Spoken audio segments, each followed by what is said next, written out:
তাহলে এই একবার না, এরকম বারে বারে আমরা নোবেল পুরস্কার পেতে চাই, একবারে আমরা থামতে চাই না।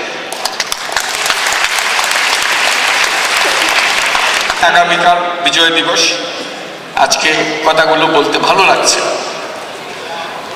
এই অর্ধেক যে নোবেল পুরস্কার যেটা আমাদের দেবে, গ্রামীণ ব্যাংককে দেবে, তো আমাদের নোবেল কমিটি আমার কাছে ফোন করলেন, বললেন যে এটা তো গ্রামীণ ব্যাংকে আমরা দিলাম, গ্রামীণ ব্যাংকের পক্ষ থেকে কে আসবে এটা গ্রহণ করার জন্য? আপনারটা তো আপনি নেবেন, গ্রামীণ ব্যাংকের পক্ষ থেকে কে আসবে? আমি বললাম এটা তো সোজা উত্তর, গ্রামীণ ব্যাংকের মালিক হলো গ্রামীণ ব্যাংকের এই 70 লক্ষ সদস্য মহিলা, তারা নিয়ে আসবে এটা। তো সে হাসলো, বলে 70 লক্ষ? আমরা হ্যাঁ 70 লক্ষ। তারপরে বললাম যে এটা 70 লক্ষ তোমাদের নিয়ে যেতে একটু কষ্ট হবে, কারণ তোমার নরওয়ের মোট জনসংখ্যা হলো 45 লক্ষ, কাজে তোমরা ভয় টয় পেও না, কাজে আমরা অত নেব না। আমাদের নির্বাচিত প্রতিনিধি আছে যারা আমাদের বোর্ডে বসে, আমাদের বোর্ডের নিয়ম, আমাদের নিয়ম বানায়, আইন বানায় যারা, তারা নির্বাচিত হয়ে প্রতি 3 বছর অন্তর অন্তর নতুন নতুন বোর্ড সদস্য আসে। এইবারের যে 9 জন সদস্য আছে আমরা তাদেরকে নিয়ে যাব। তখন সে একটু হাঁপ ছেড়ে বাঁচত যে ভাই আমি বেশি দিনেই 9 জন নিয়ে যাব মাত্র। তো এই 9 জনকে আমরা নিয়ে গেছি অসলো। আমরা তো এখন অসলো থেকে ফিরছি। অসলোতে তারা গেছেন এই পুরস্কার প্রদান অনুষ্ঠানে, তারা উপস্থিত ছিলেন। আজকেও তারা এই 9 জন এখানে উপস্থিত আছেন। তারা বাংলাদেশের গ্রাম থেকে এসছে।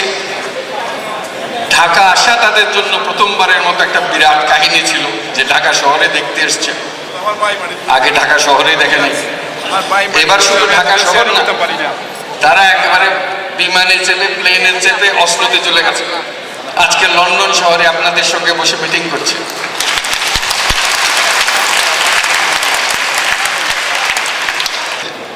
রাজশাহীর পীরগাছি গ্রামের মেয়ে তসলিমা বেগম সবার সামনে, বিরাট মজলিসের সামনে, আপনারা হয়তো টেলিভিশনে দেখেছেন, সেখানে উঠে দাঁড়িয়ে এই পুরস্কার সবার পক্ষ থেকে, গ্রামীণ ব্যাংকের সকলের পক্ষ থেকে উনি গ্রহণ করেছিলেন। দেশের সকল মহিলা সম্মানিত হয়েছেন যে আমরা তাদের পক্ষ থেকে উনি গ্রহণ করেছেন। এবং সারা পৃথিবীর সকল গরিব মেয়ে মানুষের পক্ষ থেকে উনি গ্রহণ করেছেন। এতে তার প্রতি যেরকম দুনিয়ার সম্মান দেখানো হলো, তেমনি তাকে এই পুরস্কার দিতে গিয়ে নোবেল পুরস্কারও সম্মানিত হলো। আর নোবেল পুরস্কার কোনোদিন এই ভাগ্য তার কপালে হয় নাই যে একজন গরিব মেয়ে মানুষের হাতে নোবেল পুরস্কারটি তুলে দেবে। এই সম্মান তারা পেয়েছে যে আজকে গরিব মেয়ে মানুষের কথা তুলে দিয়েছে। উনি সেদিন পুরস্কার গ্রহণ করে তার গ্রামের দেশি ভাষায়, বাংলা ভাষায় উনি সবার উদ্দেশ্যে ধন্যবাদ দিয়েছেন। সেটা সারা দুনিয়া জুড়ে একদম তাৎক্ষণিকভাবে প্রচারিত হয়েছে, সবাই শুনেছে যে তসলিমা বেগম বাংলায় তার বক্তব্য এই নোবেল পুরস্কার বিজয় অনুষ্ঠানে তার বক্তব্যটা দিতে পেরেছেন।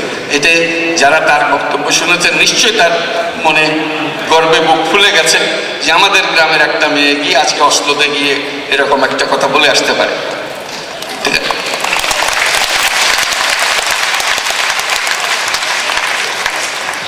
গ্রামীণ ব্যাংকে আজকে 21,000 ছেলে মেয়ে কাজ করে এবং তাদের অনেকে আপনাদেরই আত্মীয় স্বজন, পরিচিত, অপরিচিত নয়। একটু আমার এক বাগিনা ওখানে কাজ করে, আমার এক চাচাতো ভাই আপনাদের ওখানে কাজ করে, দেখবেন যে খুঁজলেই পাবেন, এখানেই আছে, অনেকেই আছে। কারণ বাংলাদেশের সবাই সবার সঙ্গে কোনো না কোনো রকমভাবে জড়িত, পরিচিত, আত্মীয়তার সূত্রে জড়িত।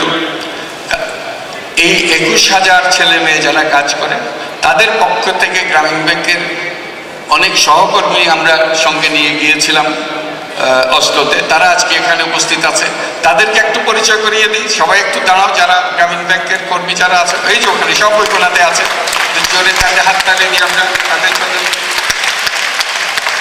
তারাই এই বিশাল প্রতিষ্ঠান চালায়,